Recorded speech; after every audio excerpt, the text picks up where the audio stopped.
Class हम हमारे chapter number 7 पढ़ रहे थे, जिसमें हमने रिस्पॉन्स टू स्टिमुलाई के बारे में पढ़ा था।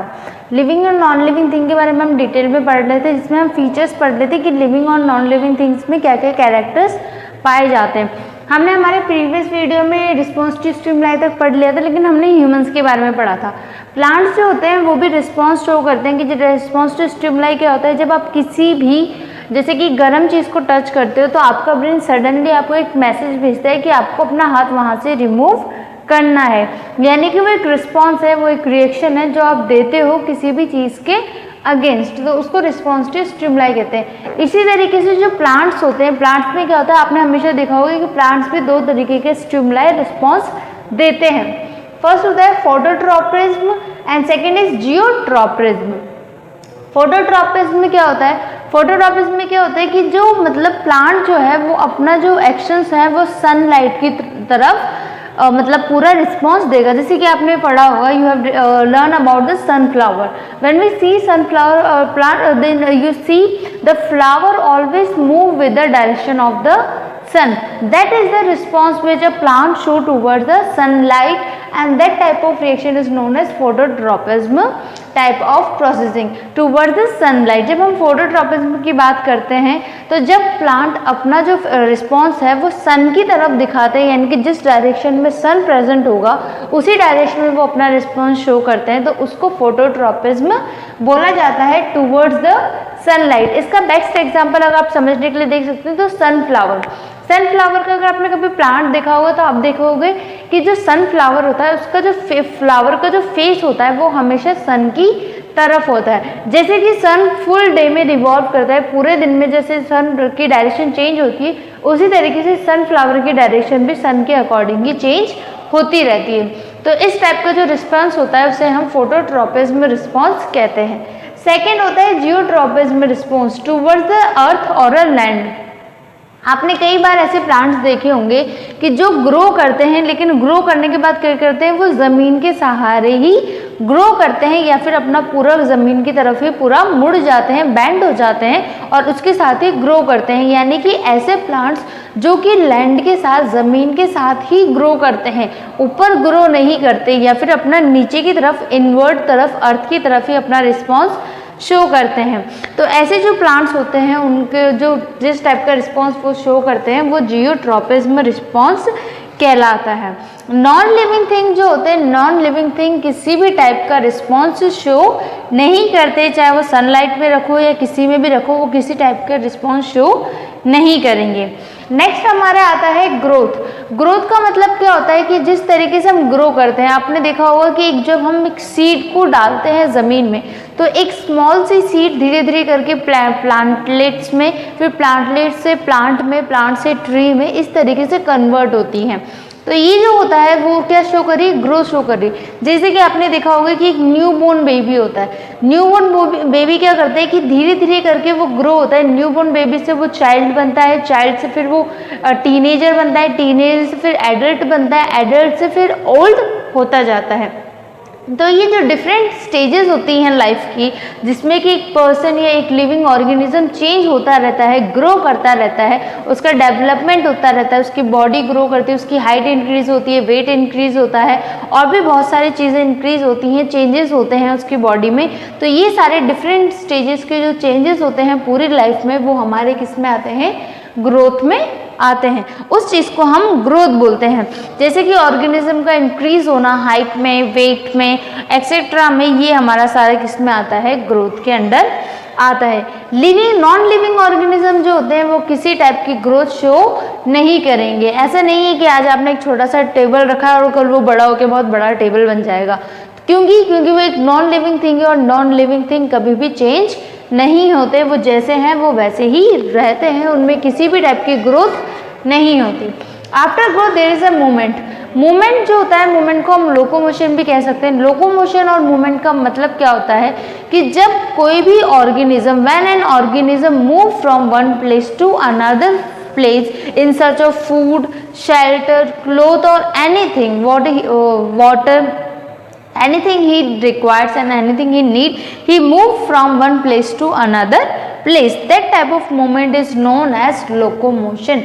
Movement from one place to another place is called locomotion. जब किसी भी तरीके का कोई भी ऑर्गेनिज्म है, जब वो अपनी नीड के लिए, चाहे वो फूड की हो, शेल्टर की हो या वाटर की हो, एक जगह से दूसरी जगह मूव करते हैं, वन प्लेस से दूसरी प्लेस पे मूव करते हैं, तो वो क्या कहलाता है? लोकोमोशन कहलाता है। कि जो हम मूवमेंट करते हैं रोज़, हमारा एक जगह से हम वॉक करके दूसरी जगह जा रहे हैं, किसी भी तरीके की वॉकिंग कर रहे हैं या किसी भी तरीके का वॉक कर रहे हैं या मूव कर रहे हैं अपने आप को एक जगह से दूसरी जगह, तो वो हमारा लोकोमोशन कहलाता है। बट इन कुछ सम केसेस में क्या होता है कि कुछ जो प्लांट्स होते हैं या ऑर्गेनिजम्स होते हैं वो मूवमेंट तो शो करते हैं लेकिन वो लोकोमोशन शो नहीं करते। अब आप सोच रहे होंगे मैम मूवमेंट और लोकोमोशन में क्या अंतर है? मूवमेंट का मतलब क्या होता है कि जब एक ही जगह पर रह के, जैसे suppose I am standing here and I am moving my hand from here to there, this is known as movement. And when I walk from one place to another place, that is known as locomotion. जब हम एक जगह से दूसरी जगह हम move कर रहे हैं तो ये हमारा क्या है? लोकोमोशन है। लेकिन जब हम एक ही जगह खड़े होके हमने किसी भी चीज़ को मूव किया, जैसे हम अपने हैंड को मूव कर रहे हैं, बुक को मूव कर रहे हैं या किसी भी चीज़ को मूव कर रहे हैं, तो ये मूवमेंट कहलाता है। Understand? This type of that is when the animal move their body parts from one place to one position to another position. That type of movement, that type of thing is known as movement. As you see in plant as you know that plant can't move from one place to another place, but they also show movement. How plants show their movement? By moving their shaking their trees, by shaking their leaves, by moving their branches with the winds, and another thing by towards the sunlight they move their face, flower turns towards the sunlight, and this type of movement are mostly shown in plants. Plants जो होते हैं वो एक ही जगह पे fix रहते हैं। वो अपनी मूवमेंट कैसे शो करेंगे? जैसे कि उनकी ब्रांचेस हिलती हैं, लीव्स हिलते हैं, वो अपना जो मूवमेंट है वो सन के अकॉर्डिंग मूव कर लेते हैं, उसके डायरेक्शन में मूव कर लेते हैं या अर्थ के डायरेक्शन में मूव कर लेते हैं। उनकी जो मतलब चीज़ें होती हैं वो एक जगह से दूसरी जगह मूव हो रही है। स्टोमेटा उनके अंदर पाया जाता है जिसमें कि मूवमेंट होता है, वो क्लोज होता है, ओपन होता है, जिससे कि गैसेस जो होते हैं वो एक्सचेंज होती हैं, सिक्रीशन करते हैं, ट्रांसपीरेशन करते हैं। तो ये सारे क्या प्रोसेस है? एक तरीके का मूवमेंट ही है जो कि प्लांट्स शो करते हैं। नॉन लिविंग थिंग जो होते हैं वो किसी भी टाइप का मूवमेंट शो नहीं करते, वो एक ही जगह पे फिक्स रहते हैं जब तक कि उनको आप खुद उठा के दूसरी जगह नहीं रख देते। ठीक है, तो इसलिए नॉन लिविंग थिंग में ये वाला फैक्टर नहीं होता। सेकेंड हमारा आता है रेस्पिरेशन।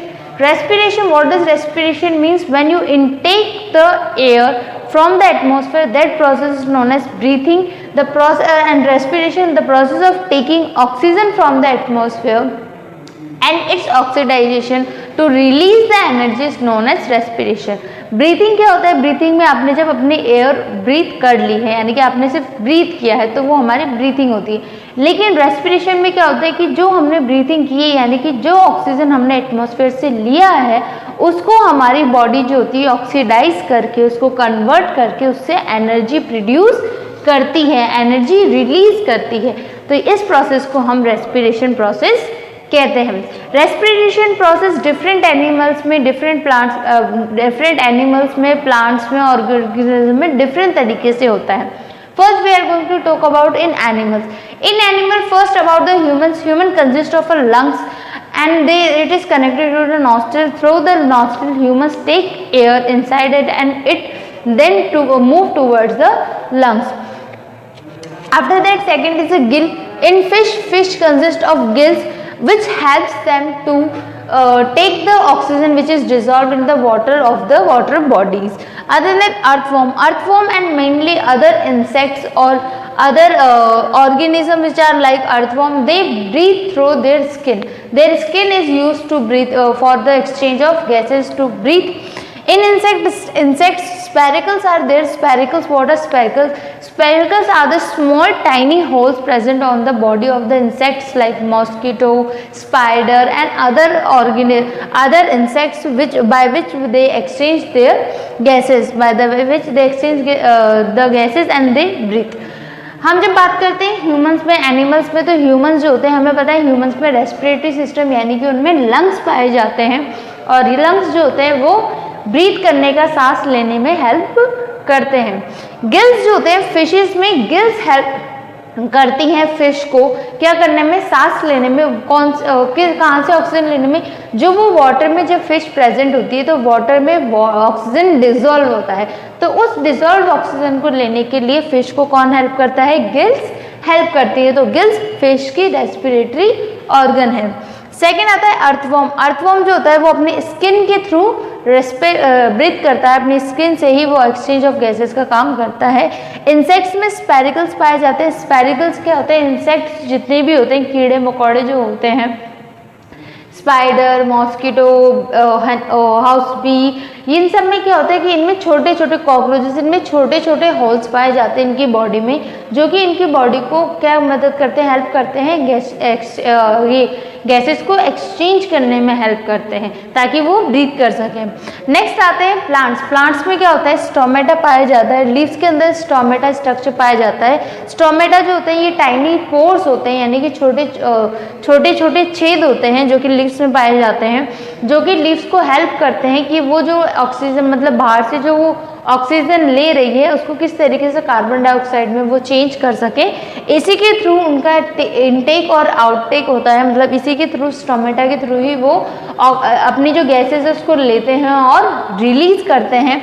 उसके अलावा जो एक्वेटिक प्लांट्स होते हैं, यानी कि पानी में रहने वाले जो प्लांट्स होते हैं, वो उनकी बॉडी सरफेस, यानी कि आपको पता होगा कि जब पानी में प्लांट रह रहा है तो स्टोमेटा वहाँ पे पूरी तरीके से वर्क नहीं करता है, तो वो क्या करते हैं कि प्लांट का जो बाहर का जो पार्ट बाहर होता है वाटर से बाहर, उसके थ्रू वो उनकी बॉडी के अकॉर्डिंग, उनकी बॉडी की सरफेस से ही क्या करते हैं, सांस लेने का काम करते हैं। ब्रीथ यानी कि एक्सचेंज ऑफ गैसेस का काम करते हैं, एक्सचेंज किया जाता है गैसेस को बॉडी सरफेस के थ्रू। ठीक है। आफ्टर दैट होता है एक्सक्रीशन। एक्सक्रीशन प्रोसेस क्या होता है, the removal of the waste product from the body is known as the excretion. For this, excretory organs are there. In humans, excretory organs which involves kidney, blood and what happens in blood carries all the waste oxygen, all the waste material from the other part of the body to the kidney, and then kidney convert it into the simple form, and then in the uniform of urine and urea the waste product is removed from the body of the humans. Excretion system क्या होता है कि जो हमारी living organism की body से जब उनका वेस्ट, यानी कि जितनी आपको नीड होती है उतनी चीज़ आप यूज़ कर लेते हो और वेस्ट को रिमूव किया जाता है, तो उस वेस्ट को रिमूव करने के लिए एक्सक्रीटरी ऑर्गन्स होती हैं और उस प्रोसेस को हम क्या बोलते हैं, एक्सक्रीशन प्रोसेस कहते हैं। इसके लिए ह्यूमंस में क्या होता है, ह्यूमंस या एनिमल्स में किडनीज पाई जाती है और किडनी क्या हेल्प करती है कि जो वेस्ट प्रोडक्ट पूरी बॉडी में से कलेक्ट किया है उसको बॉडी से पास आउट करने का काम करती हैं। अगर ये प्रोसेसिंग नहीं होगा, एक्सक्रीशन प्रोसेस नहीं होता, तो जो वेस्ट मटेरियल ऑलरेडी बॉडी में प्रेजेंट है वो जहर में कन्वर्ट हो जाता है, पॉइजन में कन्वर्ट हो जाता है, जो बहुत सारे टॉक्सिक यानी कि बहुत सारी हार्म करता है बॉडी को। After that is next is stomata. In plant stomata also work has excretory organ. ये एक्सक्रीशन का काम भी करते हैं प्लांट में स्टोमेटा, यानी कि जो waste oxygen, waste carbon dioxide जो होता है उसको बाहर, ऑक्सीजन को बाहर रिलीज कर देते हैं और बाकी अदर जो मटेरियल होता है उसको बाहर रिलीज करते हैं। उसके अलावा प्लांट्स में सिक्रीशन होता है। सिक्रीशन क्या होता है कि ये कुछ चीज़ों को, यानी कि वाटर को या अदर वेस्ट मटेरियल को सिक्रीट करता है, अपनी बॉडी से बाहर निकाल देता है। तो ये हमारा पूरा एक्सक्रीशन सिस्टम तक हो गया है। ये हमारा इस वीडियो में इतना ही है। आपको इन सब चीज़ों के बारे में कॉपी में नहीं लिखना है, आपको ओनली ये जो सारी चीज़ें हैं वो सिर्फ इसमें से सिर्फ देखनी है, समझनी है कि किस चीज़ का मीनिंग क्या होता है, हम किस चीज़ को किस तरीके से बोल सकते हैं, क्या क्या रिस्पॉन्स होता है। आपको एक बार अपना बस चैप्टर रीड करना है पूरा कि हमारे चैप्टर में क्या क्या चीज़ें दी गई है और हमने क्या क्या चीज़ें पढ़ ली हैं। ठीक है। उसके बाद जो क्वेश्चन आंसर या जो भी चीज़ें होती हैं वो आपको PDF की फॉर्म में प्रोवाइड कर दी जाएगी, लेकिन आपको बुक की चीज़ें, बोर्ड की चीज़ें हैं वो अपनी नोटबुक में नहीं लिखना है। रिप्रोडक्शन का मतलब क्या होता है कि जब कोई भी लिविंग बीइंग अपने जैसा ही न्यू ऑर्गेनिज्म, अपने जैसे ही न्यू बेबीज यानी कि यंग वंस को प्रोड्यूस करते हैं, वो हमारे रिप्रोडक्शन कहलाते हैं। All living being produce young ones of their own kind is known as reproduction. जब कोई भी लिविंग ऑर्गेनिज्म अपने ही जैसा न्यू काइंड को प्रोड्यूस करते हैं, यंग को प्रोड्यूस करते हैं, वो हमारा रिप्रोडक्शन कहलाता है। रिप्रोडक्शन में भी डिफरेंट टाइप के होते हैं, जैसे ह्यूमंस जो होते हैं, ह्यूमंस एंड एनिमल्स अपने ही जैसे बेबीज़ को बर्थ देते हैं, अपने जैसे ही बेबीज़ को प्रोड्यूस करते हैं। तो इस टाइप के ऑर्गेनिज्म जो कि अपने ही जैसे बेबीज़ को बर्थ देते हैं, उनको हम मैमल्स कहते हैं। क्या कहते हैं? मैमल्स कहते हैं, जो कि बर्थ देते हैं, किसको? बेबीज़ को बर्थ देते हैं, बेबीज़ को जन्म देते हैं, वो मैमल्स कहलाते हैं। नेक्स्ट होते हैं एसेक्सुअल रिप्रोडक्शन। जितने भी माइक्रो ऑर्गेनिजम्स या होते हैं, या फिर जैसे प्लांट्स होते हैं, या अदर बहुत सारे हमारे ऐसे चीज़ें होती हैं माइक्रो ऑर्गेनिज्म, जो कि क्या करते हैं? एसेक्सुअली रिप्रोड्यूस करते हैं, यानी कि ये किसी भी नए बेबी को जन्म नहीं देते, खुद को ही कुछ पार्ट्स में डिवाइड कर लेते हैं और अपना जो पार्ट्स होता है, हर एक पार्ट उसका नया ऑर्गेनिज्म डेवलप हो जाता है। इसका एग्जाम्पल जैसे आपने पढ़ा होगा, एमीबा के बारे में पढ़ा होगा। एमीबा जो होता है वो अपने आप को ही डिवाइड कर लेता है और अपने जैसे न्यू को प्रोड्यूस कर लेता है। तो ये जो चीज़ होती है वो हमारी क्या होती है? एसेक्सुअल रिप्रोडक्शन कहलाती है। वेजिटेटिव पार्ट्स, अब आपने देखा होगा जब हम प्लांट्स के बारे में बात करते हैं तो प्लांट्स में क्या होता है? बहुत सारे आपने प्लांट्स के बारे में पढ़ा हो, जैसे पोटैटो, कैरेट एंड बहुत सारी अदर प्लांट्स हैं, जैसे कि रोज वगैरह। इन सब प्लांट्स को क्या किया जाता है कि इनके ही पार्ट से, यानी कि जैसे हमने किसी की स्टेम निकाल ली या किसी की लीफ से नया प्लांट ग्रो हो रहा है, जैसे ब्रायोफाइलम लीव्स के बारे में हम पढ़ते हैं, आप आगे जाके पढ़ोगे कि वो जो लीफ होती है वो अपने लीफ में ही नया प्लांट ग्रो करना शुरू कर देता है। पोटैटो जो होता है उसमें आपने देखा होगा कि उसमें से ट्यूब्स होती हैं, ट्यूबर्स होते हैं, जिनको आइस भी बोलते हैं, जिसमें से न्यू प्लांट ग्रो करना शुरू कर देता है। तो वो क्या होते हैं? वेजिटेटिव पार्ट कहलाते हैं। ऐसे पार्ट जिससे कि नया प्लांट ग्रो करता है वो वेजिटेटिव पार्ट कहलाते हैं। और इस तरीके से प्लांट क्या करते हैं? वेजिटेटिव पार्ट्स के थ्रू न्यू प्लांट्स को ग्रो करते हैं। कुछ प्लांट ऐसे होते हैं जो कि सीड से प्रोड्यूस होते हैं, जैसे कि सीड्स बनाते हैं, पहले प्लांट्स में सीड्स का फॉर्मेशन होता है, फिर सीड से न्यू प्लांट को ग्रो किया जाता है, जैसे कि वीट वगैरह हो गए हैं, या बाकी अपनी वेजिटेबल्स देख सकते हो बहुत सारे। तो उन सब में क्या होता है कि जो सीड के थ्रू न्यू प्लांट्स को ग्रो किया जाता है। नेक्स्ट हमारा लास्ट है लाइफ स्पैन। लाइफ स्पैन में क्या होता है कि कोई भी ऑर्गेनिज्म अपनी पर्टिकुलर लाइफ में कितने सालों तक जिएगा ये ऑलरेडी फिक्स होता है। ठीक है, तो organism lives from a particular number of year is known as life span.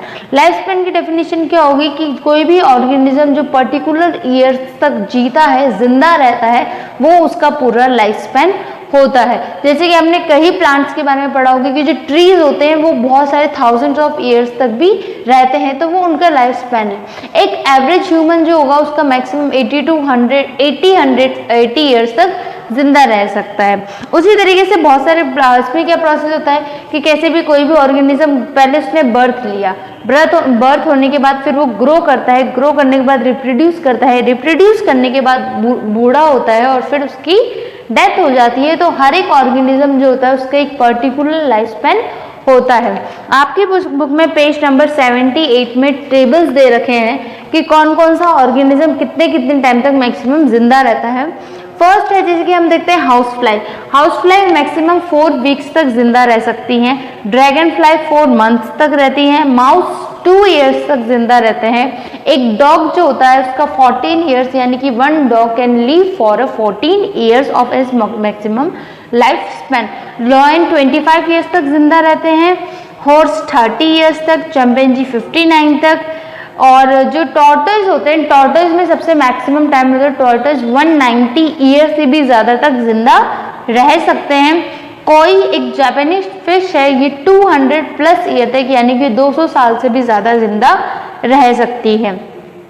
आपका काम है कि आपके जो पेज नंबर 78 पे जो डिफरेंस दे रखा है living being and non living being के बीच में, ये टेबल जो है वो आपको अपनी नोटबुक में बनाना है। और इसके ऊपर जो लाइफ स्पैन दे रखी है, ये लाइफ स्पैन के भी दोनों टेबल, यानी कि इस पेज में दिए हुए तीनों टेबल आपको अपनी नोटबुक में बनाने हैं। लिविंग और नॉन लिविंग के डिफरेंस आपको लर्न करने हैं। बाकी जो क्वेश्चन आंसर हैं वो आपको प्रोवाइड कर दिए जाएंगे PDF की फॉर्म में। Thank you.